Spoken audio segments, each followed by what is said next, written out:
जय गुरु जी। जय गुरु जी संगत जी, शुक्राना गुरु जी।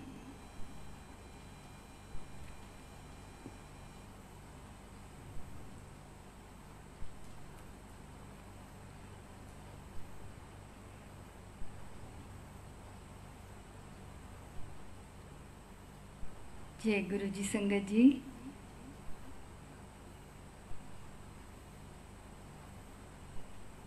संगत जी, आप सबको मेरी आवाज़ आ रही है?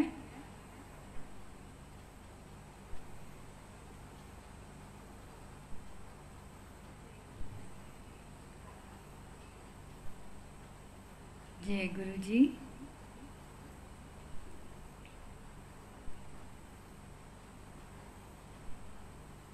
जय गुरु जी संगत जी, जल्दी जल्दी आइए। गुरु जी आप सबका वेट कर रहे हैं।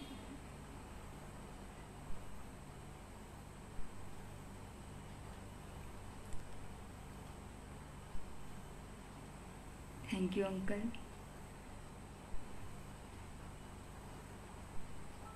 जय गुरु जी। जय गुरु जी श्रुति आंटी।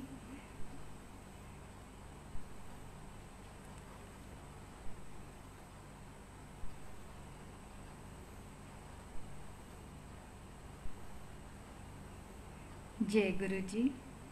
जय गुरु जी संगत जी, बहुत बहुत बहुत शुक्राना गुरु जी, दोबारा से ये ब्लेस मोमेंट देने के लिए, ये ब्लेसिंग्स देने के लिए। और सच में बताऊं तो जितना शुक्राना इस चीज़ के लिए करूं मैं कम है। जब जब भी सोचती हूँ कि थोड़े दिन बाद आऊँगी या भाई सब सुनकर पता नहीं सबको सुनकर अच्छा लगता है नहीं लगता, मतलब ऐसा कुछ भी मन में विचार आता है, तभी एक गुरु जी का मैसेज आ जाता है कि गुरु जी के बारे में गुणगान करना, गुरु जी की बातें करना भी एक बहुत बड़ा सत्संग का पार्ट है।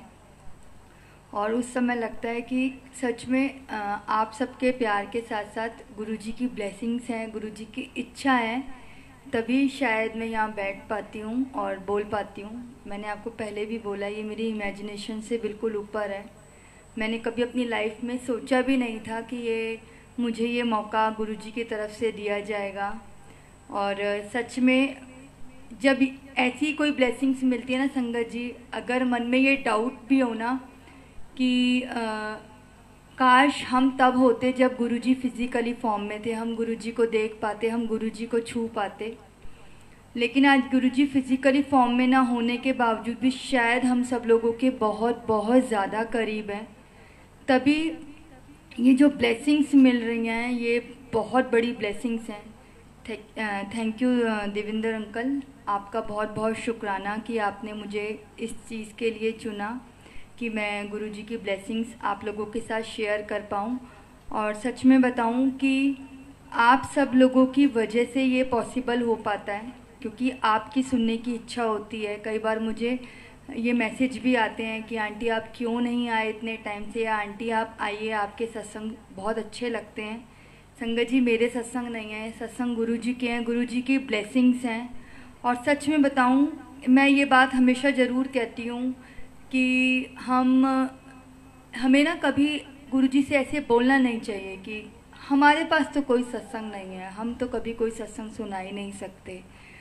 और मतलब मैं ये कहती हूँ कि जो ऐसा सोचते हैं तो वो क्या चाहते हैं कि कोई मिस हैपनिंग हो, कुछ गलत हो, और फिर मैं तो मुझे मेरे साथ ऐसा हुआ, मेरी कोई उम्मीद नहीं थी बचने की और मैं बच गई, तो गुरुजी ने मुझे ब्लेस किया। गुरुजी से ब्लेसिंग्स मांगनी है तो उनका प्यार मांगो, वो सत्संग के रूप में मांगो।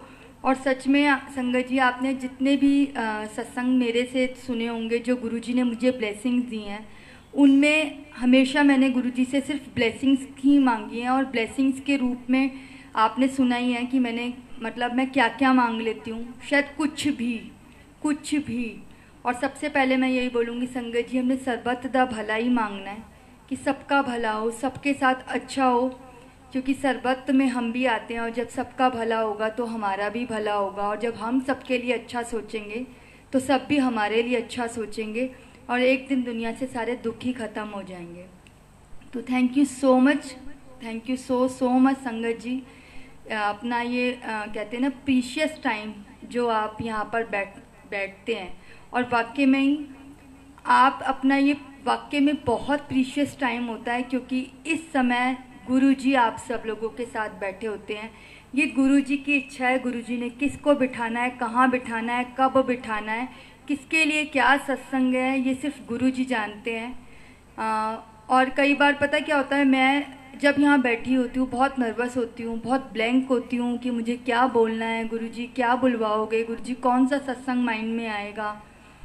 लेकिन सच में सत्संग तो वो आप लोगों के लिए होते हैं ना, क्योंकि ब्लेस तो उन्होंने आपको करना होता है, वो तो बस एक मुझे जरिया बनाया हुआ है, मेरे मुंह से निकलवाते हैं और कि तूने ये सत्संग शेयर करना है, तूने ये सत्संग शेयर करना है। लेकिन ब्लेसिंग्स वो मेन आपके लिए होती है, आपके लिए उनका प्यार होता है जो इस रूप में बरस रहा होता है। और संगत जी सच कहूँ तो इस मौके का फ़ायदा उठाइए, लूट लीजिए जितना भी लूट सकते हैं ना गुरुजी का प्यार, गुरुजी की ब्लेसिंग्स। शायद ये मौका दोबारा नहीं मिलेगा, पता नहीं कब तक हम यहाँ पर लाइव बैठे हैं और कब तक आप सुन रहे हैं। आने वाले टाइम में जब सब कुछ धीरे धीरे अब नॉर्मल हो ही रहा है, हो जाएगा, सब अपने अपने कामों में बिजी हो जाएंगे, शायद मैं, शायद आप, तो पता नहीं ये मौका मिलेगा या नहीं मिलेगा। और ये बहुत बड़ी ब्लेसिंग्स हैं कि गुरुजी घर में आकर एक एक बंदे को ब्लेस कर रहे हैं, एक एक संगत को ब्लेस कर रहे हैं। घर घर में संगत हो रही है, सत्संग हो रहे हैं और संगत एक साथ बैठती है, लंगर प्रसाद करती है। ये बहुत ही ब्लेस्ड मोमेंट है, इससे बड़ी कोई चीज़ कभी मिल ही नहीं सकती। पहले गुरुजी की उस्तत में एक भजन गाते हैं, फिर मैं आपको सत्संग सुनाती हूँ। लोकां दे सहारे बड़े होणगे, लोकां दे सहारे बड़े होणगे, मेरा ता सहारा एक तू। लोकां दे सहारे बड़े होणगे, मेरा ता सहारा एक तू। लोकां दे गुजारे बड़े होणगे, मेरा ता गुजारा एक तू। एक तो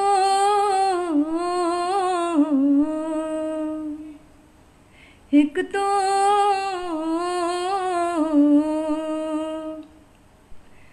लोकां दे सहारे बड़े होणगे, मेरा ता सहारा एक तू। बंदगी करा मैं तेरी दिन ते रात जी, चरणां च तेरे मेरी एहो अरदास जी। बंदगी करा मैं तेरी दिन है ते रात जी, चरणां च तेरे मेरी एहो अरदास जी। चरणां च तेरे मेरी एहो अरदास जी। लोकां दे गुजारे बड़े होणगे, लोकां दे किनारे बड़े होणगे, मेरा ता किनारा एक तू। लोकां दे सहारे बड़े होणगे, मेरा ता सहारा एक तू। एक तो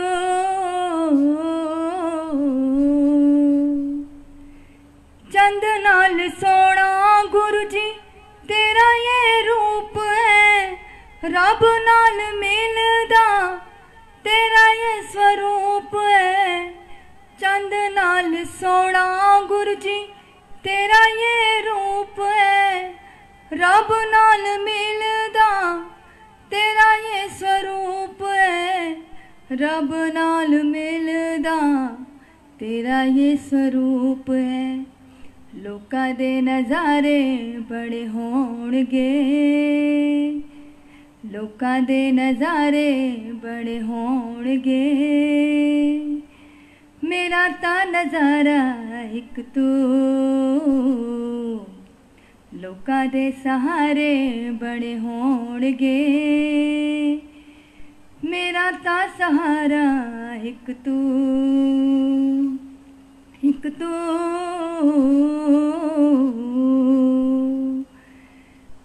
दिता जो ज्ञान दाता कभी भी बुलावाना, तेरा दर छड़ किसे और दर जावाना। दिता जो ज्ञान दाता कभी भी बुलावाना, तेरा दर छड़ और किसे दर जावाना। तेरा दर छड़ और किसे दर जावाना। लोका दे दवारे बड़े होणगे, मेरा ता दवारा एक तू। लोका दे प्यारे बड़े होणगे, मेरा ता प्यारा एक तू।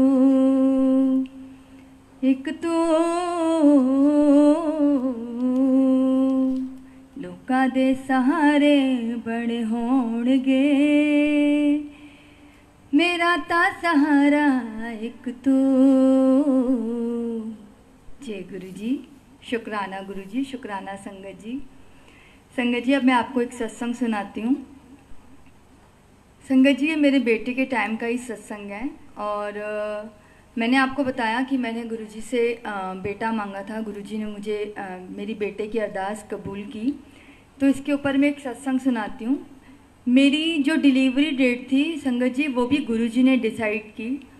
अभिषेक ने होना था 27 अक्टूबर को। संगत जी, मुझे डॉक्टर ने 27 अक्टूबर की डेट दी थी और 27 अक्टूबर को मेरा बर्थडे आता है। तो मुझे ना बड़ी खुश थी मैं इस चीज़ को लेकर कि 27 अक्टूबर को मेरा बर्थडे है और मेरा बेटा मेरे बर्थडे वाले दिन आएगा। और उस साल ना संगत जी 26 अक्टूबर की 2011 में 26 अक्टूबर की दिवाली भी थी। तो मैं बहुत खुश थी इस चीज़ को लेकर। पर मैंने आपको बताया कि मेरी 9 मंथ प्रेगनेंसी में बहुत कॉम्प्लिकेशन रही।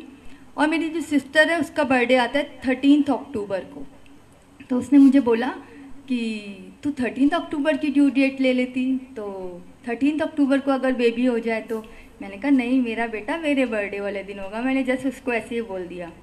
अब संगत जी, 1-2 अक्टूबर को जब मैं अपने चेकअप के लिए गई तो डॉक्टर्स ने बोला मेरे हस्बैंड को कि भारती की तबीयत को देखते हुए और कॉम्प्लिकेशन को देखते हुए हम 27 अक्टूबर तक नहीं रुक सकते हैं, हमें डिलीवरी पहले करनी पड़ेगी। तो इन्होंने कहा ठीक है मैम, आप देख लीजिए किस हिसाब से आपको डिलीवरी करनी है, आप हमें बता दीजिएगा। संगत जी, मेरे माइंड में था कि भाई 7-8 अक्टूबर की ना हो जानी चाहिए डिलीवरी, क्योंकि उस साल 15 अक्टूबर को करवा चौथ था संगत जी। और मैंने आपको बताया कि मेरा एक पार्लर है और मुझे ये था कि अगर 13 अक्टूबर को मेरी डिलीवरी होगी तो मेरा डिसाइडेड था कि सिजेरियन ही डिलीवरी होनी है। तो मेरी सारी फैमिली मेरे साथ हॉस्पिटल में होगी, तो पार्लर कौन संभालेगा? पार्लर संभालना बड़ा मुश्किल हो जाएगा, स्टाफ उस हिसाब से काम नहीं करेगा। तो जो मेरी डिलीवरी है वो 7-8 अक्टूबर की हो जानी चाहिए, जिससे कि भाई मैं 15 अक्टूबर तक घर आ जाऊँ। संगत जी, अब आप क्या कहते हैं, जब मैं दोबारा डॉक्टर के पास गई तो डॉक्टर ने बोला 13 अक्टूबर। तो मेरे हस्बैंड ने हाँ बोल दिया कि हाँ ठीक है 13 अक्टूबर को कर दीजिए आप। तो उन्होंने बोला आप 13 अक्टूबर को सुबह 6 बजे एडमिट हो जाइएगा। और संगत जी, ये ना हाँ बोलकर आ गए और मैं वहाँ बोल रही हूँ आप सुनो मेरी बात, आप सुनो मेरी बात, और इन्होंने सुना नहीं। संगत जी, मैंने वहाँ से जो रोना शुरू किया और मैं घर आकर भी रोई जा रही हूँ। आप 13 अक्टूबर की डेट ले आए, 13 अक्टूबर को क्यों कराना है, 13 अक्टूबर को नहीं कराना है, 15 अक्टूबर को करवा चौथ है, पार्लर कौन संभालेगा, दीदी भी मेरे साथ वहाँ पर होगी, स्टाफ ठीक से काम नहीं करेगा। मैं अपने जो भी एक्सक्यूज़ थे वो मैं सारे बोले जा रही थी। तो संगत जी, आप ये देखिए कि गुरुजी कैसे करते हैं। उसी दौरान ये बात होगी मेरी 11-12 बजे की, डॉक्टर से मैं मिलकर आई हूँ। 2-2:30 बजे मुझे एक संगत का फ़ोन आता है। संगत जी, मैं गुरुजी से मिलने से पहले से उन्हें जानती थी, लेकिन वो गुरुजी से जुड़े हुए थे, मैं ये नहीं जानती थी। गुरुजी के मंदिर में मैं उनसे मिली और मुझे कभी याद नहीं है कि मैंने उनसे कभी नंबर एक्सचेंज भी किए हों या नहीं किए हों। कहते हैं ना, रब ने जब सब कुछ करना होता है तो वो कैसे करते हैं। संगत जी, उनका मुझे 2:30 बजे करीब फ़ोन आता है और वो मुझे कहती हैं जय गुरु जी। मैं पहचान गई कि मैं किससे बात कर रही हूँ। मैंने कहा जय गुरु जी। मुझे कहती है भारती तुझे एक गुड न्यूज़ देनी है। मैंने कहा हाँ जी। कहती है 11 साल बाद ना गुरु जी ने मेरी भी झोली भर दी है, गुरु जी ने मेरी भी सुन ली है। मैं बड़ी खुश हुई। मैंने कहा बहुत अच्छी बात है, लेकिन मेरा अपना माइंड अपसेट था, मैं एक परेशानी में थी। तो फिर भी भाई एक अच्छी बात उन्होंने बोली, तो मैंने कहा बहुत मुबारक हो आपको, बहुत अच्छी बात है ये तो मुझे कहती है कि ना मेरा भी पार्लर है। संगत जी आप ये देखिए, इत्तेफाक देखिए, फ़ोन किसका आ रहा है और क्या क्या हो रहा है। वो कहती है मुझे मेरा भी पार्लर है। मैंने कहा अच्छा। कहती है मैंने ना पार्लर हमेशा के लिए बंद कर दिया। मैंने कहा ऐसा क्यों? कहती मेरा पार्लर, आपका पार्लर तो घर में है ना, मेरा पार्लर मेरे घर से दूर मार्केट में है और मुझे रिक्शा पे अप डाउन करना पड़ता है या स्कूटी पे अप डाउन करना पड़ता है। तो डॉक्टर्स ने मुझे बोला है कि इतने टाइम गैप के बाद आपकी डिलीवरी हो रही है ना, तो क्या कहते हैं आप ऐसे भाई बाहर सड़क पर ऐसे अप डाउन नहीं कर सकते, क्योंकि रिक्शा में या स्कूटी पर झटके बड़े लगते हैं। तो अब मेरे अलावा तो मेरे घर में कोई है नहीं पार्लर संभालने वाला और स्टाफ के भरोसे नहीं संभाला जा सकता। तो अभी फ़िलहाल मैंने पार्लर बंद कर दिया है और जब मेरी डिलीवरी हो जाएगी तब मैं पार्लर खोलूँगी। संगत जी उनकी मैंने ये बात सुनी, मैंने उनको मुबारक दिया और मैंने ये कह के फ़ोन रख दिया। अब अचानक मेरे हस्बैंड भी पूछने लगे किसका फ़ोन था, क्या हुआ, क्या बोल रहे हैं। तो मैंने ना उनको सारी बात बताई। और संगत जी देखिए मैं रो रही थी इस चीज़ से कि मेरी आपने 13 अक्टूबर की डिलीवरी क्यों ले ली, 15 अक्टूबर को करवा चौथ है, पार्लर कौन संभालेगा। और संगत जी आप मानेंगे, जैसे ही मैंने फ़ोन रखा और अपने हस्बैंड को बताया, मेरे हस्बैंड कहते हैं ये फ़ोन तुझे गुरुजी की तरफ से आया, तो इस चीज़ को समझ। ये इत्तेफाक नहीं हुआ कि एक लेडी जिसका पार्लर है, जो तुझे जानती है और वो तुझे फ़ोन कर रही है और वो तुझे कह रही है कि उसको भी बेबी होने वाला है, लेकिन वो पार्लर बढ़ा रही है, हमेशा के लिए बंद कर रही है जब तक उसकी डिलीवरी नहीं हो जाती, या बाद में भी वो पता नहीं खोलेगी या नहीं खोलेगी। देख गुरुजी ने उसको 11 इयर्स बाद बेबी दिया, उसको कितनी ब्लेसिंग्स लगी, उसको कितना समझ में आया कि उसने पार्लर ही बंद कर दिया कि नहीं मेरे लिए ये गुरुजी की ब्लेसिंग्स, गुरुजी ने जो मुझे बच्चा दिया, जो मेरी झोली भरी है, ये ज़रूरी है। और तू सिर्फ 2 दिन के लिए, सिर्फ 2 दिन के लिए कि मेरा पार्लर कौन संभालेगा, और तू इसलिए रो रही है। और संगत जी सच में यही बोलते ही मेरा दिमाग इतना शांत हो गया, इतना इजी मेरा दिमाग हो गया, मेरे दिमाग में ये चीज़ रही ही नहीं कि मुझे 13 अक्टूबर को डिलीवरी नहीं करानी है। और आप मानेंगे ये गुरुजी की डिसाइडेड डेट थी 13 अक्टूबर। कहते हैं ना सब कुछ 13 13 13, और वाकई में 13 नंबर मेरे लिए बहुत लकी नंबर है, क्योंकि ये मेरे रब दा नंबर है। 7 और 13 मेरी लाइफ के बहुत सारे काम, बहुत सारे अच्छे काम, बहुत सारी प्यारी प्यारी ब्लेसिंग्स जो हैं वो मुझे गुरुजी ने 7th या 13th को ही ब्लेस की हैं। और ये मैंने आपको बताया कि अभिषेक मेरे लिए गुरुजी का ब्लेस बॉय है, गुरुजी की ब्लेसिंग्स हैं। तो ये गुरुजी की डिसाइडेड डेट थी 13 अक्टूबर, जिस दिन अभिषेक हुआ। तो बहुत बहुत शुक्राना गुरुजी ये चीज़ें एहसास दिलाने के लिए। और सच बताऊं संगत जी, ये पॉजिटिविटी, ये सोच भी गुरुजी देने वाले हैं। कल भी मेरी एक अंकल से बात हो रही थी और उनसे भी मेरी सेम यही बात हुई है कि गुरुजी से जुड़ने के बाद हमारी लाइफ में इत्तेफाक कुछ भी नहीं हो रहा है। कोई भी चीज़ कोइंसिडेंट नहीं है कि ये चीज़ हो गई, ऐसे हो गई, नहीं। जो कुछ हो रहा है गुरुजी की मर्जी से हो रहा है। हर डेट, हर पल, हर क्षण वो हमारे साथ हैं। मैं हमेशा एक बात कहती हूँ संगत जी, मैं आज भी कहूँगी और मैं आपको बोलूँगी कि कहते हैं ना गुरुजी को भी आदत डाल दो। मैं हमेशा बोलती हूँ दुनिया दा मालिक मेरा प्यो है, मेरे नाल कभी कुछ गलत नहीं हो सकता, है ना संगत जी। तो यही चीज़ आप बोलो कि गुरुजी को भी समझ आए। और गुरुजी को पता है मेरे बच्चों का मेरे अलावा कोई नहीं है, उनको मेरे ऊपर इतना भरोसा है कि मेरे बच्चे मेरा दर छोड़कर कहीं जाने वाले नहीं हैं और इनको जो कुछ चाहिए मेरे से चाहिए। और वो सच बताऊं संगत जी, हम कहते हैं ना हमेशा, उन्होंने वाकई में हमारी बाँह जो है इतनी मजबूती से फड़ी हुई है कि अगर गलती से हम किसी गलत राह पर भी जा रहे होंगे ना, वो हमें जाने ही नहीं देंगे, वो रोक लेंगे। और सच बताऊं संगत जी, अगर आपकी लाइफ में कोई काम बन रहे हैं, शुक्राना गुरुजी। अगर नहीं बन रहे हैं तो बहुत बहुत शुक्राना गुरुजी, क्योंकि हम नहीं जानते हैं जो हम चाह रहे हैं वो हमारे लिए ठीक है या नहीं। ऐसे ही एक सत्संग और सुनाती हूँ अभिषेक का ही।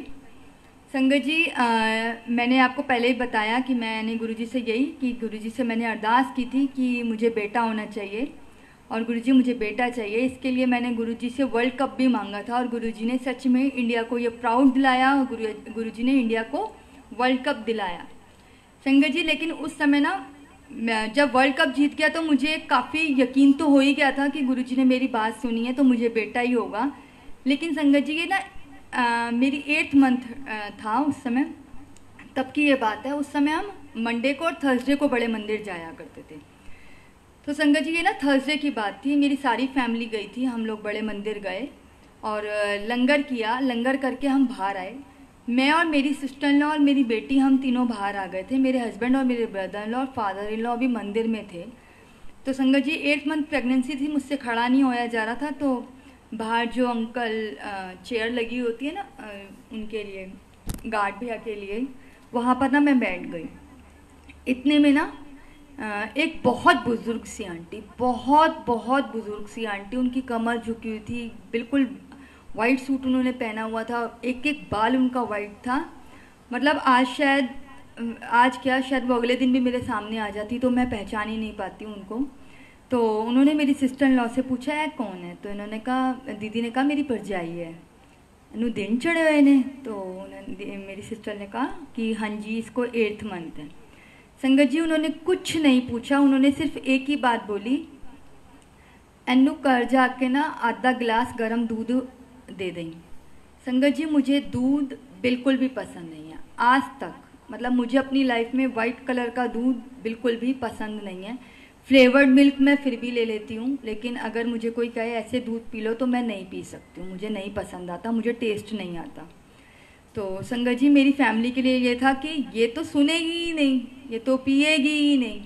अब इतने में मेरे हस्बैंड भी बाहर आए तो उन्होंने कहा क्या बोला आंटी जी ने, क्या कुछ बोल रहे थे? तो मेरे सिस्टर इन लॉ ने बताया कि आंटी जी ने ऐसे ऐसे बोला है। संगत जी अब मेरे हस्बैंड और मेरी सिस्टर इन लॉ मेरा फेस देखें कि सुना तो इसने भी है, हम बोलेंगे तो मना कर देगी, लेकिन जब कराने वाला रब, तो मेरी क्या बिसात कि मैं कुछ हाँ या ना कर पाऊँ। उन्होंने मुझे बोला भारती पिएगी, मैंने कहा हाँ जी पी लूँगी। संगत जी जैसे ही मैं घर आई, दीदी ने मुझे आधा ग्लास स्टील का गर्म दूध, स्टील के ग्लास में आधा ग्लास दूध दिया, वाइट नॉर्मल जैसे दूध गर्म करके दिया। और संगत जी मैंने ना वो पी लिया। अब संगत जी बात आई गई हो गई, ख़त्म हो गया बात।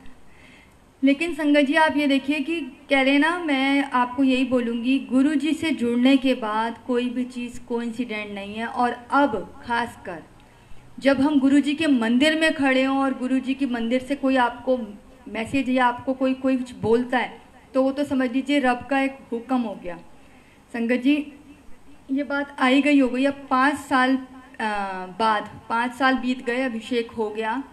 4-5 साल बाद हम एक सत्संग में गए संगत जी। वहाँ पर गुरुजी की एक बहुत पुरानी संगत, जनरल मल्होत्रा आंटी अंकल और सुदर्शन मल्होत्रा आंटी, वो वहाँ पर आए हुए थे और वो वहाँ पर सत्संग कर रहे थे और हम बैठे हुए थे। और उन्होंने सत्संग सुनाया कि एक बार गुरुजी के मंदिर में एक हस्बैंड वाइफ आते थे, तो गुरुजी ने उनको कहा तेरी कुड़ी ब्याहने लायक हो गई, तू ब्याह क्यों नहीं करदा?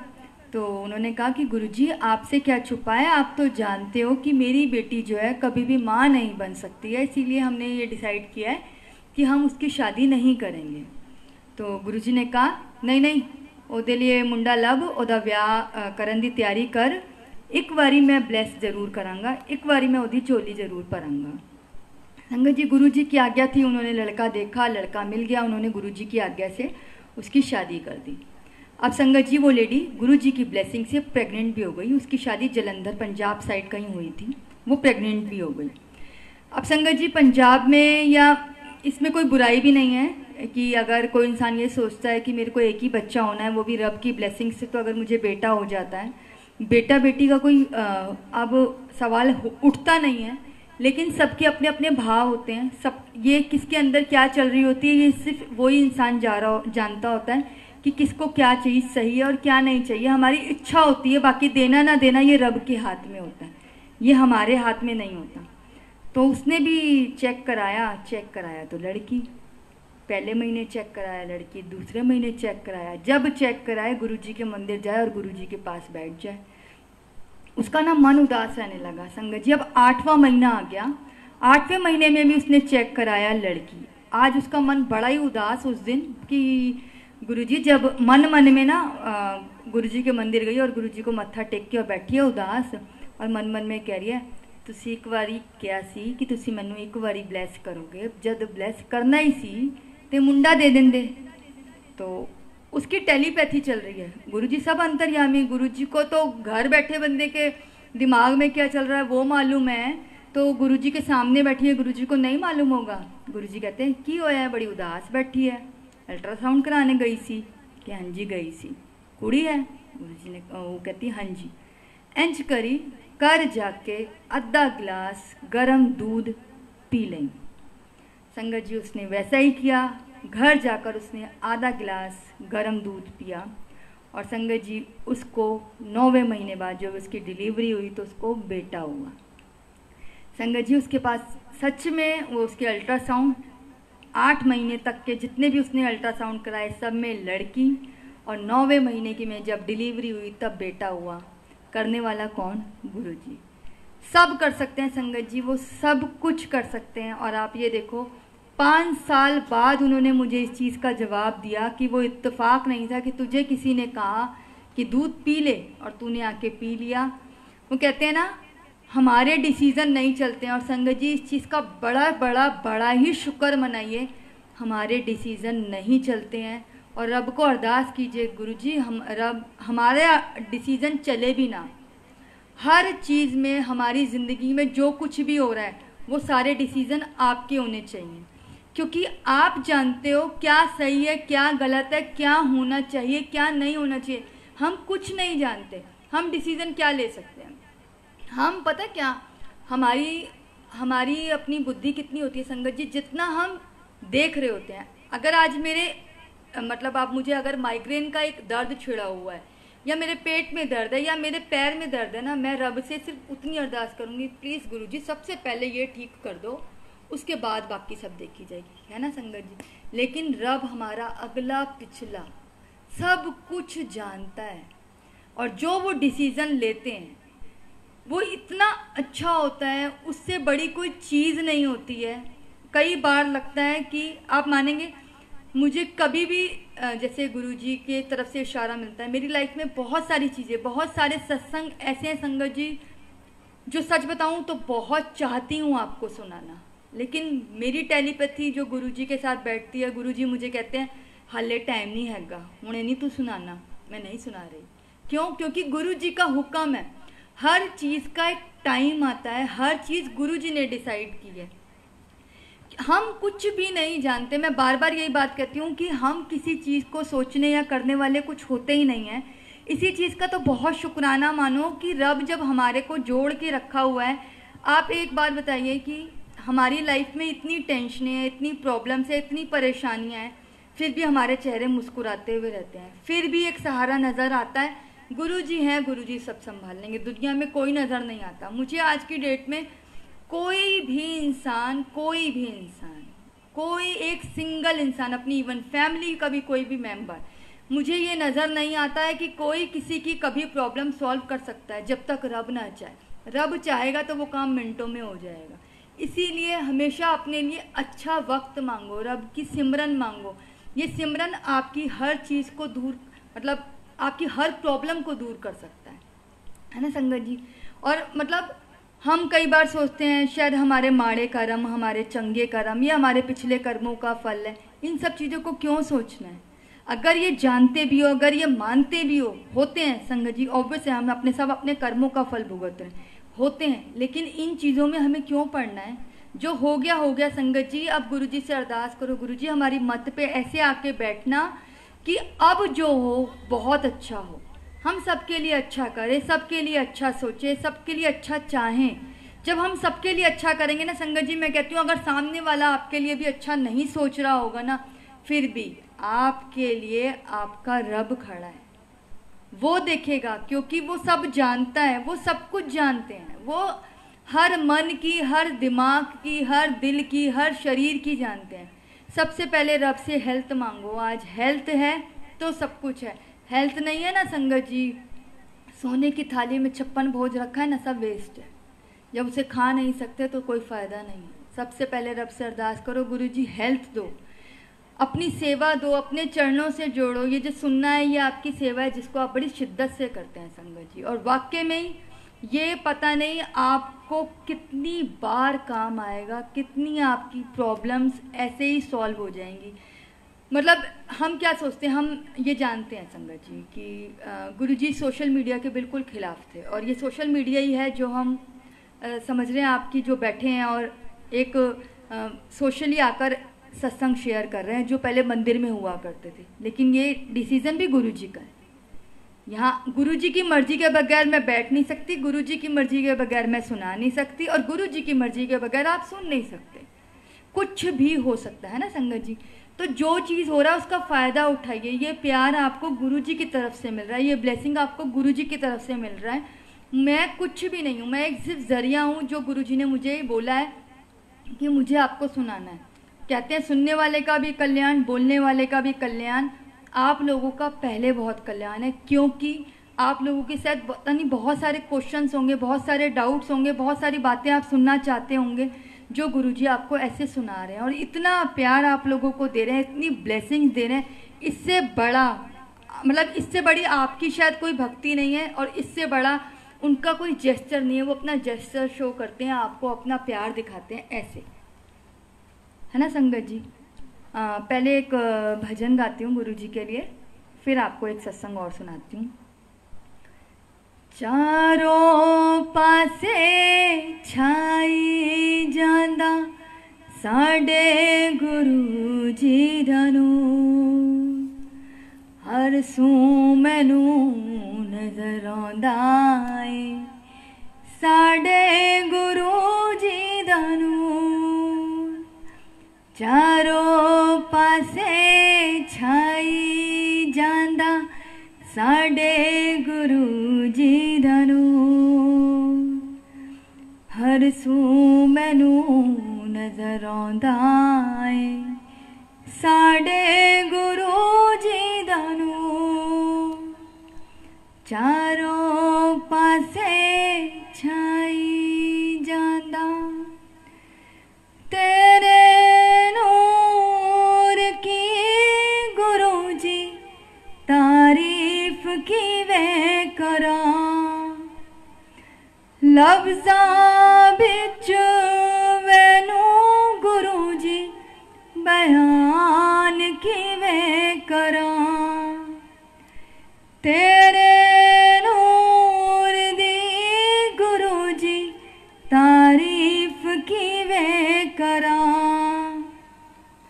लफ्ज़ां विच तैनू गुरु जी बयान की वे करा। चारों पासे छाई जांदा साडे गुरु जी दनू, हर सू मैनू नजर आंदा है साडे गुरु जी दनू। चारों पासे छाई जांदा साडे गुरु जी दनू, हर सू मैनू नजर आंदा है साडे गुरु जी दनू।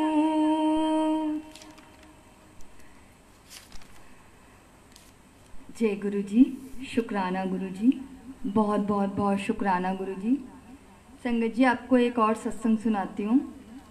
मैं किसी का नाम डिस्क्लोज़ नहीं करूँगी, और सुनाती हूँ संगत जी। अभी ये 2 दिन पहले की बात है संगत जी, सिर्फ 2 दिन पहले की बात है। और आप कहिए कि कहते हैं ना, किसी की पुकार इतनी स्ट्रांग होती है, किसी का बिलीव इतना स्ट्रांग होता है, किसी की भक्ति में इतनी ताकत होती है कि रब को कहते हैं ना, कई लोग ऐसे होते हैं लाइफ में जो पहली बार भी जाते हैं ना, पहली बारी में ही तर जाते हैं। संगत जी अभी 2 दिन पहले मेरे नेबर में एक आंटी मेरे घर आती हैं। मेरे हस्बैंड घर के बाहर ही थे उस वक्त, अपनी गाड़ी में कुछ देख रहे थे, तो उन्होंने मुझे बोला कि कोई तुझसे मिलने के लिए आया। उन्होंने मास्क लगाया हुआ था, मैंने नहीं पहचान पाई। जब उन्होंने मास्क उतारा तो अच्छा आंटी जी आए हैं, तो उन्होंने मुझे बोला कि मैं आपसे कुछ बात करना चाहती हूँ। संगत जी वो आए, उनकी फैमिली में कोई भी गुरुजी को नहीं मानता, बस वो आंटी गुरुजी को मानते हैं। वो भी बहुत रेगुलर नहीं ऐसे, क्योंकि गुरुजी का स्वरूप घर में शायद नहीं है उनके पास, एक छोटा सा ही स्वरूप है, क्योंकि नहीं मानते हैं। अब थोड़ा थोड़ा बहू उनकी मानने लगी है। आई, उन्होंने मत्था टेका और उन्होंने मुझे बोला कि भारती मेरे समधी, वो लुधियाना साइड होशियारपुर, हाँ जी उन्होंने होशियारपुर जगह बोली थी, वहाँ वो रहते हैं। और उनको 7 साल से उनकी तबीयत बहुत बहुत ज़्यादा ख़राब है। बहुत हाई पोस्ट पर वो जॉब करते हैं, उनको बहुत फीवर रहता है, वो फीवर उनका उतरता नहीं है। हम उनको जलंधर होशियारपुर से यहाँ गंगाराम भी ले आए, उनके सारे टेस्ट हो चुके हैं, डॉक्टर ये पहचान ही नहीं पा रहे हैं उनको क्या प्रॉब्लम है।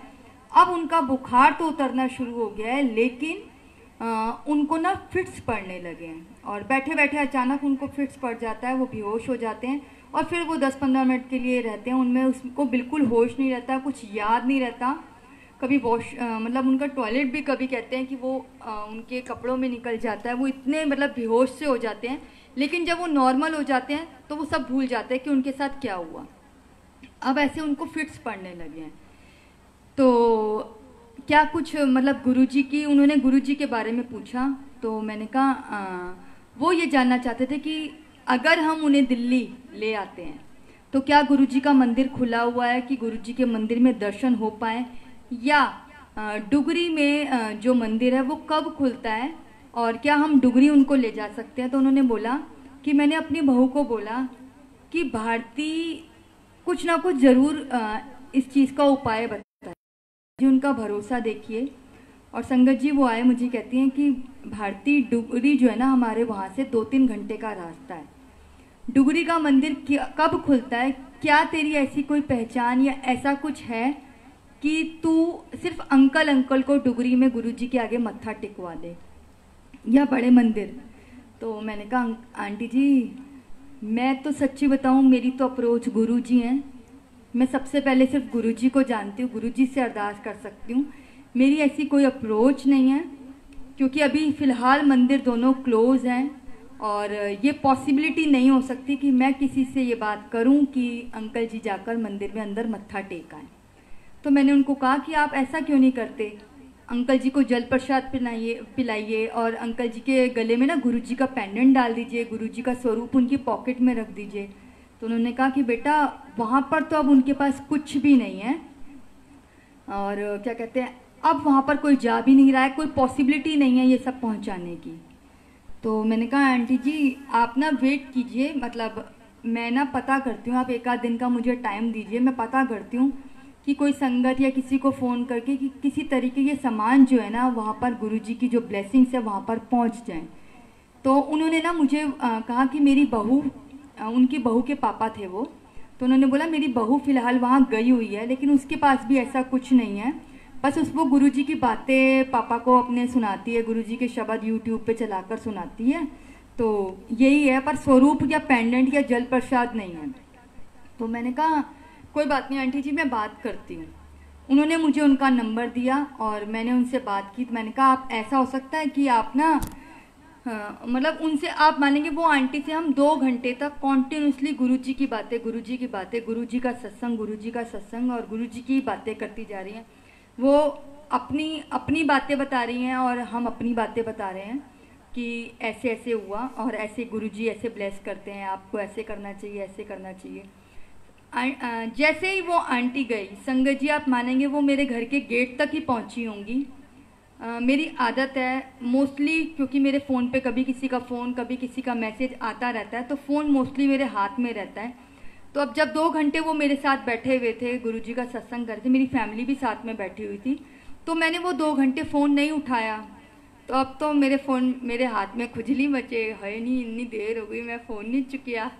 तो जैसे ही वो मेरे दरवाजे के पास पहुँचे ना संगत जी, मैंने इतने में अपना फ़ोन अपने हाथ में उठाया और व्हाट्सअप ऑन किया। संगत जी जैसे ही मैंने व्हाट्सअप ऑन किया तो एक अननोन नंबर आया हुआ था, वो उसी सेकंड आया, उस पर लिखा था जय गुरु जी, और वो मैं अननोन नंबर जानती नहीं थी, तो उसके ऊपर लिखा हुआ था टाइपिंग, यानी वो टाइप कर रहे हैं जिनका ये अननोन नंबर था।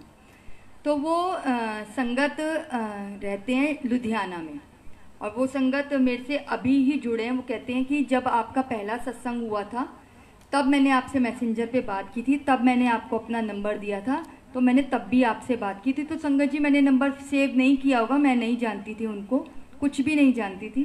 तो उनका ये कहना था, वो वाली आंटी जिनका मुझे मैसेज आ रहा है, वो मुझे कहती हैं कि मेरी लाइफ में बहुत सारी प्रॉब्लम्स हैं और मैं अपनी प्रॉब्लम्स का सोल्यूशन चाहती हूँ।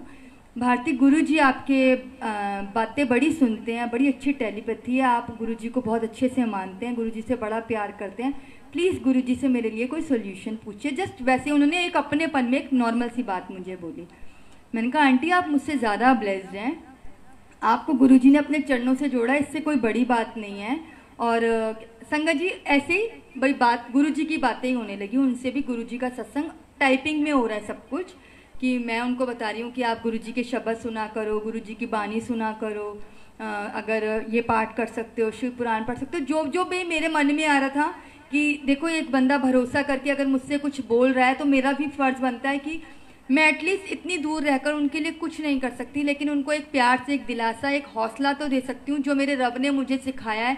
और मैं आप सब लोगों को भी कहती हूँ, मैं उनसे वही बातें कर रही थी। संगत जी इतने में ही उनका इवन उनकी जो व्हाट्सएप डीपी है उन पर उनके शायद बच्चों की पिक लगी हुई है, उनकी पिक भी नहीं लगी हुई, मैंने उनका फेस भी मुझे नहीं याद है, मैंने कभी देखा हो। तो संगत जी वो मैंने उनसे पूछा टाइपिंग में ही, आप कहाँ रहते हो? तो संगत जी वो मुझे बोलती हैं लुधियाना। जैसे मैंने लुधियाना सुना मैं एकदम वो कि मैंने कहा ये देखो गुरुजी कैसे कनेक्शन जुड़वाते हैं, और ये आंटी लुधियाना से ही बोल रहे हैं, जहाँ की अभी एक और आंटी आई थी मेरे पास। तो मैंने उनसे बोला कि आप मेरे लिए एक फेवर करोगे, मेरी एक हेल्प करोगे, और पता नहीं आप शायद मुझसे कह रहे हो कि मेरी प्रॉब्लम्स का सोल्यूशन गुरुजी से पूछो, शायद गुरुजी ने आपकी प्रॉब्लम्स का सोल्यूशन खुद आपके पास भेज दिया है, आपको एक सेवा करनी है, क्या आप एक सेवा कर पाओगे? तो संगत जी वो मुझे कहती है हाँ दीदी आप मुझे बोलो, मैं ज़रूर करूँगी। मैंने कहा मेरे एक नोन है जिन्हें मैं जानती नहीं हूँ, लेकिन मुझे पता है कि वो इस समय प्रॉब्लम में है और उन्हें गुरुजी की ये ब्लेसिंग्स चाहिए, क्या आप पहुँचा दोगे? मैं आपको उनका एड्रेस भेजती हूँ। तो कहती हाँ। संगत जी मैंने वो आंटी को फ़ोन किया, उनसे एड्रेस मांगा, और जब मैंने वो लुधियाना वाली आंटी को भेजा तो उन्होंने मुझे बोला कि आंटी ये ना होशियारपुर का एड्रेस है और जो मेरे घर से 2 घंटे का रास्ता है, तो ये पॉसिबिलिटी शायद नहीं हो पाएगी। तो मैंने कहा आपके कोई नोन में, आपके कोई फ्रेंड सर्कल में कोई गुरुजी के कोई जानने वाले, गुरुजी को मानने वाले रहते हैं, अगर आप पहुंचा सको तो। मुझे कहती है आप थोड़ा सा मुझे टाइम दो। संगत जी विद इन 10 मिनट भी ज़्यादा होंगे, वो आंटी का मुझे मैसेज आता है कि आंटी आप मुझे उनका फ़ोन नंबर दीजिए जहाँ पर ये सामान पहुँचाना है, ब्लेसिंग्स पहुँचाने हैं। संगत जी मैंने उन्हें फ़ोन दिया, नंबर दिया, 5 मिनट बाद फिर उनका फ़ोन आया, फिर उनका वो फ़ोन नहीं उठा रहे हैं। तो मैंने कहा कोई है? कहती हाँ जी आंटी मेरे कोई नोन है, वो गुरुजी को मानते हैं और वो गुरुजी का स्वरूप, गुरुजी का प्रसाद, इवन गुरुजी का डिवाइन प्रसाद, गुरुजी का जल प्रसाद, गुरुजी का पेंडेंट, सब कुछ अभी वहाँ पर देकर आने के लिए तैयार हैं। और संगत जी बाद में उनसे कांटेक्ट हो गया और आप देखेंगे संगत जी सारी की सारी ब्लेसिंग्स कहते हैं ना विद इन 2 आवर्स उन तक पहुँच गई। और शायद अब वो कहते हैं ना कि किसी की भक्ति में इतनी ताकत होती है। आप ये देखिए रब ने किस किस को ज़रिया बनाया। इत्तेफाक हुआ कि मैं वो आंटी से बात कर रही हूँ, उनके रिलेटिव वो लुधियाना में रहते हैं और मैं फ़ोन उठा रही हूँ, उसी समय एक अननोन संगत मुझे मैसेज कर रही है और वो भी लुधियाना में रहती है, और विद इन 2 आवर्स सब कुछ हो गया। जन्मों लग जाते हैं रब के दर पर पहुँचने में, रब के दर्शन पाने में, रब के चरणों की भक्ति करने में। और किसी की भक्ति इतनी पावरफुल है, किसी की भक्ति में इतनी शक्ति है, किसी को रब इतना ताड़ना चाहता है, इतना प्यार करता है कि विद इन 2 आवर्स उसको सारी ब्लेसिंग्स पहुंच गई। और ज़रिया बनाया वो आंटी को, जो आंटी ऑलरेडी परेशान होकर मुझे ये सब बता रही हैं कि मेरे लिए सॉल्यूशन पूछो। आप ये देखिए कि किस किस को संगत जी गुरुजी ने इस चीज़ के लिए तारा, ये चीज़ के लिए चुना। इसको कहते हैं सत्संग।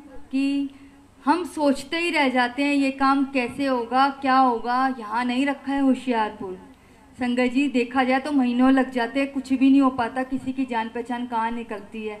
और आप ये देखो, हम लोग वाकई में इतनी किस्मत वाले हैं कि हम एक गुरु परिवार से जुड़े हैं। वो गुरु परिवार जो रब ने रिश्ते बनाए हैं, जहाँ आधी रात को भी कोई किसी के लिए कुछ भी करने के लिए 1 मिनट में खड़ा हो जाता है। इससे बड़ी ब्लेसिंग, इससे बड़ा आप रब का सपोर्ट और क्या चाहेंगे। कि रब आपको इतना प्यार कर रहा है। आप ये देखो, वो घर में बैठी हैं, वो अंकल कभी गुरुजी के मंदिर नहीं गए, वो कभी जा नहीं सकते हैं फिलहाल, अभी मंदिर जैसे बढ़ाया हुआ है, लेकिन गुरुजी ने मिनट में उनके यहाँ ब्लेसिंग्स पहुँचा दी। और सच में अब जब ब्लेसिंग्स पहुँचाई हैं तो गुरुजी ने ऑब्वियसली उनको ब्लेस ही करना होगा और इतनी ब्लेसिंग्स देनी होंगी। वो आंटी की भी प्रॉब्लम सॉल्व होंगी। और वो सच बता रही हूँ, मैं उन आंटी का भी बहुत बहुत बहुत शुक्राना करती हूँ। मैं सच में बोलती हूँ कि ऐसी संगत, ऐसे ये जो कहते हैं ना अपनापन, हर किसी को हर किसी से मिले। मैं कुछ भी नहीं हूँ संगत जी, कुछ भी नहीं हूँ, लेकिन उन्होंने मेरी बात का इतना मान रखा कि मतलब 10 मिनट के अंदर उन्होंने बंदा ढूंढ लिया कि जो होशियारपुर में ये सामान उन तक पहुँचा देगा, ये ब्लेसिंग्स उन तक पहुँचा देगा। ये बहुत बड़ी बात है संगत जी।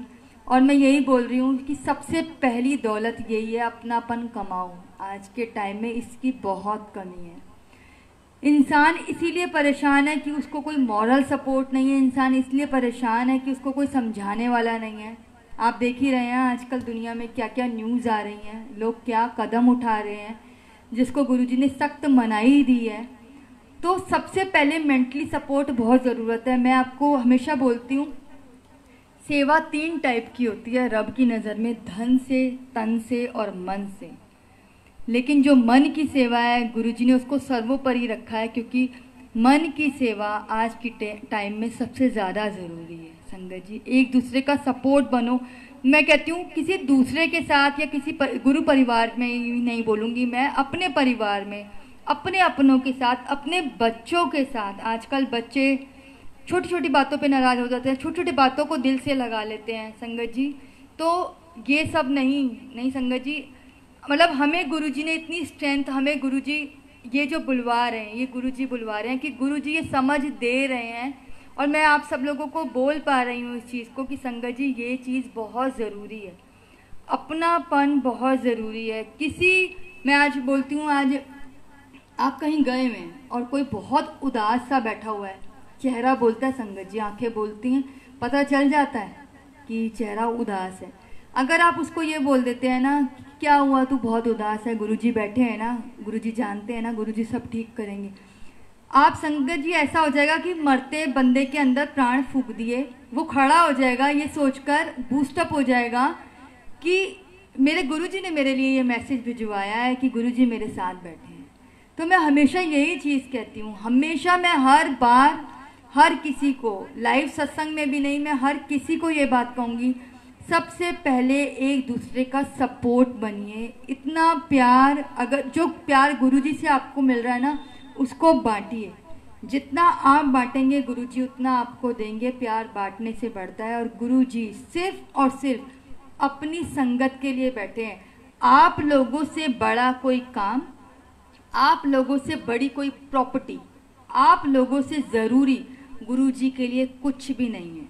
गुरुजी की कहते हैं ना, एक गुरुजी मेरी दौलत कौन है? मेरी दौलत मेरा रब, मेरा परिवार, मेरा विश्वास है। गुरुजी की दौलत हम है संगत जी, हम सारी संगत।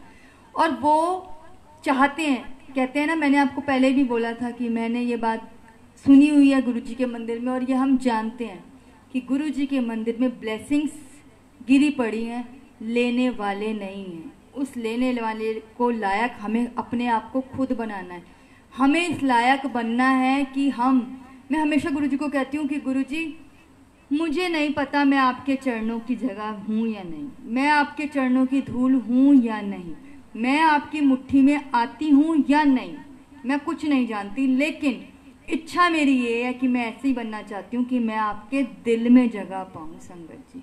और हमें सच में ऐसा ही बनना है। अब की नज़रों में हमारे रब को गुमान होना चाहिए मेरी संगत ऐसी है ना संगत जी। और ऐसा नहीं है कि हमें गुरु परिवार में ही सबकी हेल्प करनी है, जो भी आपको मिलते हैं, नहीं ज़रूरी नहीं है हर बार एक दिखाकर दान दिया जाए या दान दिया जाए वही मान्य होता है, नहीं। गुप्त पाठ, गुप्त सेवा, वो सेवा तन या मन से भी हो सकती है। जब आप करते हैं ना तो रब बहुत खुश होता है और रब आपको तारने के लिए बैठा और वो तारेगा भी ज़रूर। अब संगत जी एक भजन गाती हूँ, फिर एक और सत्संग सुनाती हूँ।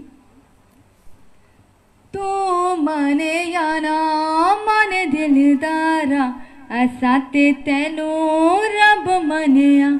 तो माने या ना माने दिलदारा, असा ते तेनू रब मनिया। दस होर केड़ा रब दा दवारा, ओ दस होर केड़ा रब दा दवारा, असा ते तेनू रब मनिया। तू माने या ना माने दिलदारा, असा ते तेनू रब मनिया। तुझ बिन जीना भी क्या जीना, तेरी चौखट मेरा मदीना। तुझ बिन जीना भी क्या जीना, तेरी चौखट मेरा मदीना। ओ कहीं और ना, कहीं और ना, कहीं और ना अजदा गवारा, असा ते तेनू रब मनिया। तू माने या ना माने दिलदारा, असा ते तेनू रब मनिया। अपने तन की खाक उड़ाई, तब ये इश्क की मंजिल पाई। अपने तन की खाक उड़ाई, तब ये इश्क की मंजिल पाई। मेरी सांसों का, मेरी सांसों का, मेरी सांसों का बोले एक तारा, असा ते तेनू रब मनिया। तू माने या ना माने दिलदारा, असा ते तेनू रब मनिया। दस होर केड़ा रब दा दवारा, हो दस होर केड़ा रब दा दवारा, असा ते तेनू रब मनिया। तू माने या ना माने दिलदारा, असा ते तेनू रब मनिया। बाहर उसको हर जगह ढूंढा, अंदर ही बस खोज न भूला। बाहर उसको हर जगह ढूंढा, अंदर ही बस खोज न भूला। है रब तेरे मालिक तेरे, है रब तेरे भीतर समाया, असा ते तेनू रब मनिया। तू माने या ना माने दिलदारा, असा ते तेनू रब मनिया। दस होर केड़ा रब दा दवारा, ओ दस होर केड़ा रब दा दवारा, असा ते तेनू रब मनिया। तू माने या ना माने दिलदारा, असा ते तेनू रब मनिया। जय गुरु जी, शुक्राना गुरु जी, बहुत बहुत शुक्राना संगत जी।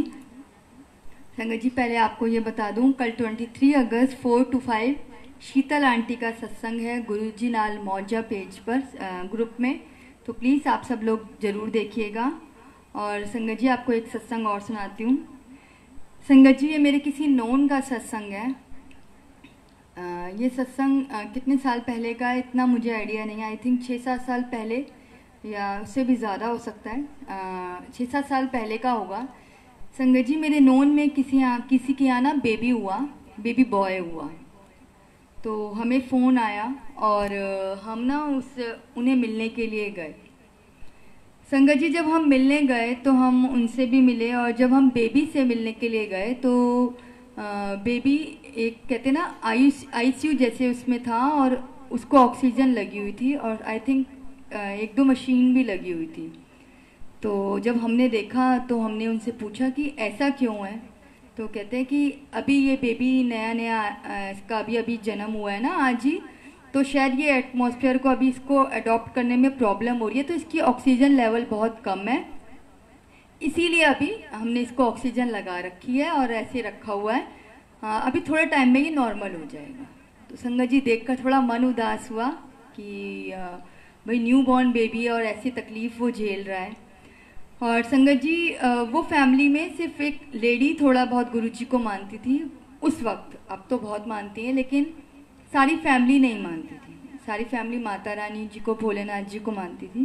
तो अब संगत जी जब हमने देखा तो मन उदास हुआ। कोई बात नहीं, थोड़ी देर बैठे और हम अपने घर आ गए। तो मैंने गुरुजी से अरदास की, मैं क्या गुरुजी आपका ही दिया हुआ बेबी है, जब आपके दर पे वो लेडी आई हुई है, आपको ने ब्लेसिंग्स दी हैं, तो ना आप प्लीज़ बच्चे को ठीक कीजिए, क्योर कीजिए।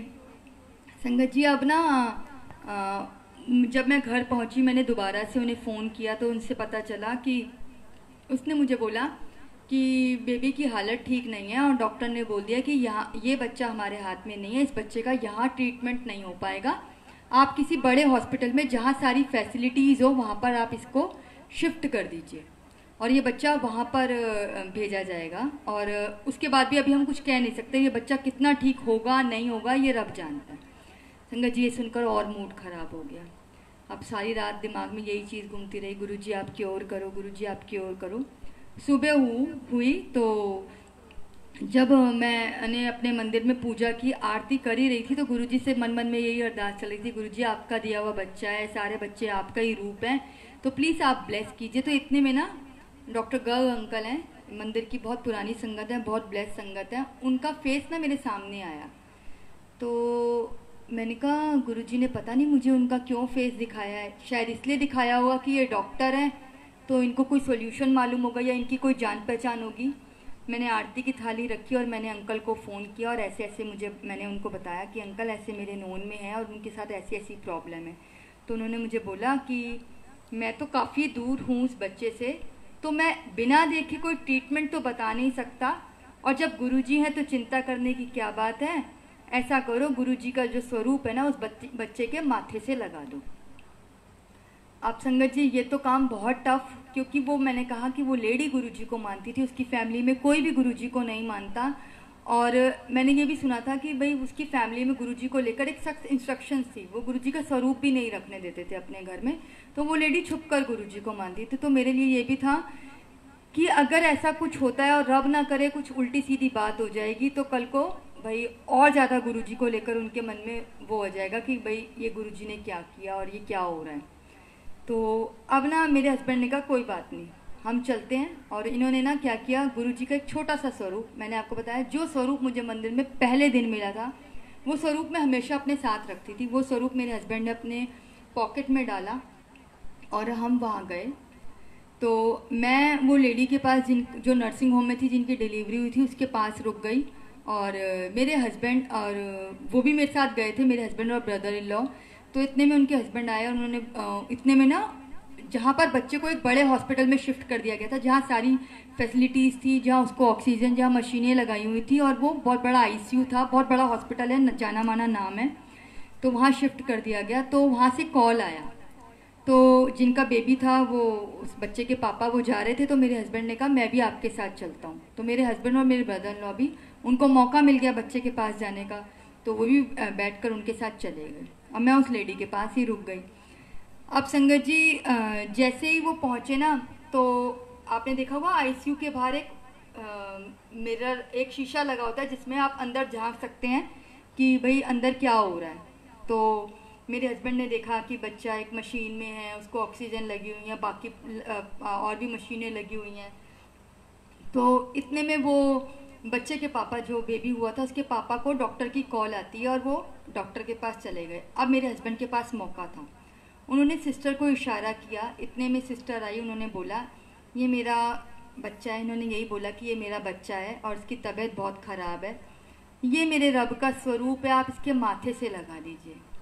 तो इन्होंने शीशे में से देखा, वो नर्स सिस्टर लेकर गई स्वरूप, उन्होंने इस बच्चे की सारी मशीनें, सारी ऑक्सीजन, सब कुछ निकाला और वो स्वरूप बच्चे के माथे से लगाया और 2 सेकंड तक लगाकर आंखें बंद कर कर खड़ी रही, कराने वाले गुरुजी। अब संगत जी, जैसे ही उन्होंने आकर स्वरूप वापस दिया और मेरे हस्बैंड ने पॉकेट में रखा, इतने में वो बच्चे के पापा आ गए। अब उनको नहीं पता चला कि पीछे हुआ क्या है।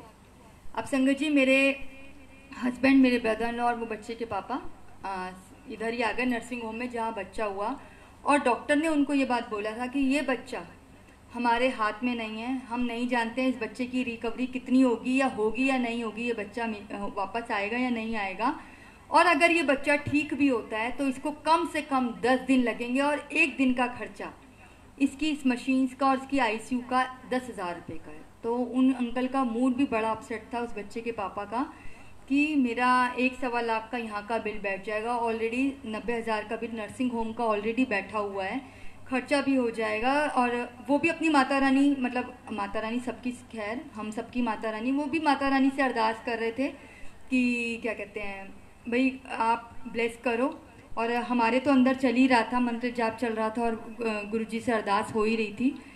इतने में हम लोग उनसे मिलकर, लेडी से मिलकर अपने घर आ गए।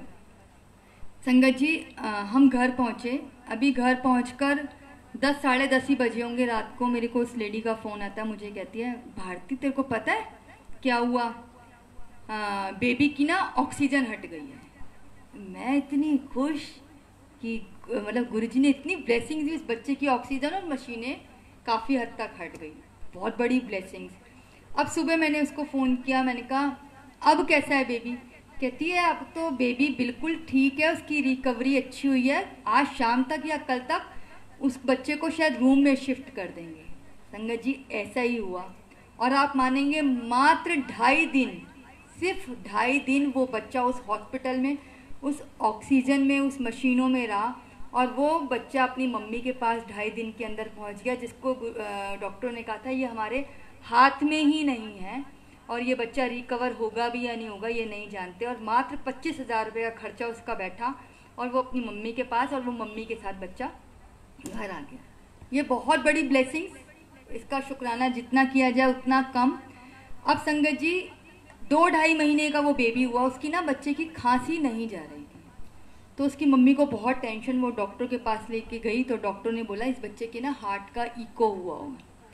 अब संगत जी, आप मेरी ये बात बड़े ध्यान से सुनिएगा, जब वो बच्चा हुआ था उसको मशीनें लगी थी, तब भी उसकी धड़कन, उसकी हार्ट, सब कुछ चेक हुई होगी, ऑब्वियसली जब ऑक्सीजन उसकी ठीक नहीं थी तो उस समय भी उसके सारे चेकअप हुए होंगे।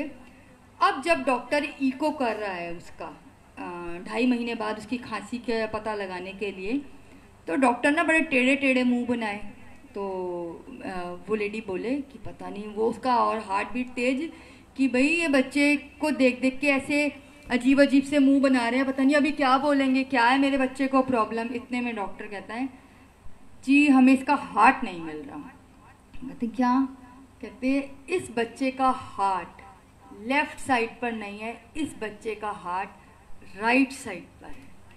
और संगत जी देखो, आप गुरुजी ने उस बच्चे को ब्लेस करने के लिए उस वक्त, जबकि उस वक्त भी उसके चेकअप हुए होंगे, उस बच्चे का हार्ट लेफ्ट साइड से राइट साइड पर कर दिया, जो इस दुनिया में करोड़ों में कोई बिरला एक बंदा होता है, और कहते हैं बड़ी किस्मत वाला वो होता है। और ये तो बच्चा वैसे ही बहुत किस्मत वाला, बहुत ब्लेस्ड बेबी, क्योंकि ये वैसे ही गुरुजी का ब्लेस दिया हुआ बच्चा, और ऊपर से गुरुजी की दी हुई लाइफ। जब गुरुजी कर रहे हैं तो कहते हैं ना, दुनिया दा मालिक मेरा प्यो है, मेरे नाल कभी कुछ गलत नहीं हो सकता। संगत जी, और सच में गुरुजी कुछ भी किसी को ब्लेस करने के लिए कभी भी कुछ भी कर सकते हैं। जो गुरुजी कर सकते हैं ना, हमारी सोच बड़ी छोटी है संगत जी, हम छोटा सोचते हैं। गुरुजी हमें क्या देना चाहते हैं? कौन माँ बाप नहीं चाहेगा अपने बच्चों को सारी दुनिया की खुशियाँ देना, सारी ब्लेसिंग देना। वो कहेगा ना, मेरी, कहते हैं ना माँ बाप क्या कहते हैं, मेरी उम्र मेरे बच्चे को लग जाए। हमारे गुरुजी ने ऐसा किया भी है संगत जी, जो लोगों को लाइफ दी है, अपनी एज में से ही लाइफ दी है संगत जी। और इतना प्यार, इतनी ब्लेसिंग्स, माँ बाप से भी बढ़कर ब्लेसिंग्स सिर्फ ये दुनिया का मालिक मेरा प्यो सिर्फ यही दे सकता है। और दे रहे हैं, और इतनी झोलियाँ भर भर के दे रहे हैं ना संगत जी, सच्ची में मैं बताऊँ, जितना जितना जितना शुक्राना करूँ उतना कम है। कई बार सोचती हूँ कि संगत जी, इतनी ब्लेसिंग्स आपने गुरुजी मुझे दिए हैं, इतने सत्संग, इतने लाइफ के मेरे मोमेंट दिए हैं कि जब मैं ये सोचने पर बैठती हूँ ना संगत जी, अगर मैं यूं डाउन होती हूँ ना कि भाई आज मैं बहुत उदास हूँ, जब ये चीज़ें सोचती हूँ ना तो मैं ऐसे बूस्टअप हो जाती हूँ कि जैसे पता नहीं कौन सी एनर्जी जो है मुझे उठा रही है कि देख गुरुजी ने तुझे दुनिया में कितनी खुशियाँ, इतनी दुआएं, ये प्यार, ये इज्जत, ये लाड, ये मान, ये ब्लेसिंग्स बहुत कुछ दिया है। मैं सच बताऊँ ना संगत जी, अब कोई भी बात होती है ना, कभी मुझे ये बोलते हैं कि ये कब होगा, ऐसा कैसे होगा, तो मैं हमेशा यही कहती हूँ, गुरुजी बैठे हैं ना, मैं दुनिया में शायद अपने आप के लिए कह रही हूँ क्योंकि मैं अपना सत्संग सुना रही हूँ आप लोगों से, शायद आप लोग भी ये सोचते होंगे, इस दुनिया में मैं सबसे सबसे सबसे ज़्यादा अमीर हूँ, मुझसे बड़ा अमीर फ़िलहाल कोई नहीं है, क्योंकि मेरे साथ मेरे गुरुजी हैं। और यही आप सब लोग भी सोचते होंगे, और यही सब ने सोचना है कि मुझसे बड़ा अमीर कोई नहीं है, क्योंकि मेरा रब मेरे साथ है। और जब रब साथ है तो मेरा बाल भी बांका नहीं हो सकता, चाहे हेल्थ हो, चाहे वेल्थ हो, चाहे ग्रोथ हो, सब इसी दर से मिलनी है और कहीं से कुछ नहीं मिलना। इतना प्यार, इतनी ब्लेसिंग्स ये देते हैं, जितना जितना शुक्राना किया जाए उतना कम है। अब संगत जी एक आध भजन और एक आध सॉन्ग और गा लूँ क्योंकि टाइम ओवर हो गया है।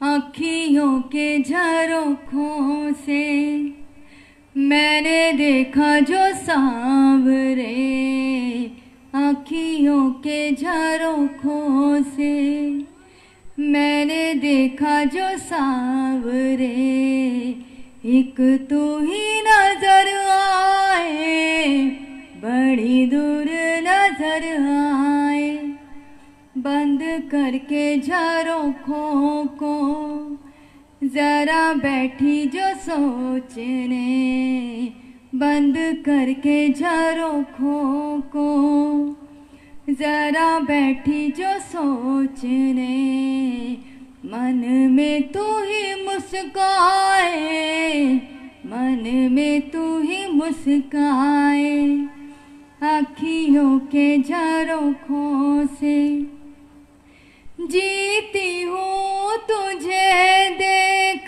के, मरती हूँ तुझी पे, तुम हो जहाँ गुरुजी मेरी दुनिया है वहीं पे, दिन रात दुआ मांगे मेरा मन तेरे वास्ते, दिन रात दुआ मांगे मेरा मन तेरे वास्ते, सारी उम्र गुजर जाए तेरे साथ गुजर जाए, आँखियों के झरोखों से जरा बैठी जो सोचने, आँखियों के झरोखों से जरा बैठी जो सोचने, मन में तू ही मुस्काए,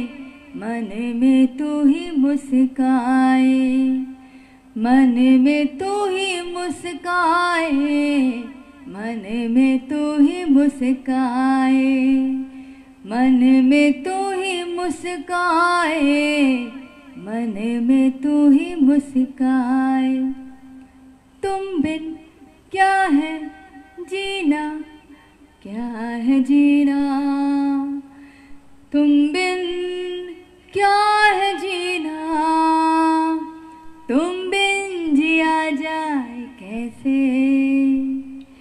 कैसे जिया जाए तुम बिन, सदियों से लंबी है रातें, सदियों से लंबे हुए दिन, आ जाओ लौट कर तुम, ये दिल कह रहा है, लौट कर तुम। ये दिल कह रहा है तुम बिन जिया जाए कैसे, कैसे जिया जाए तुम बिन। सदियों से लंबी है रातें, सदियों से लंबे हुए दिन। आ जाओ लौट कर तुम। ये दिल कह रहा है आ जाओ लौट कर तुम। ये दिल कह रहा है तुम बिन जिया जाए कैसे, कैसे जिया जाए तुम बिन। जय गुरु जी, शुक्राना गुरु जी। मैंने मंगदी चंद तारे ओ ख्वाबा वाला देश, वे मैं पागा वाली हो गई जो तेरे नाल जुड़ गए ले।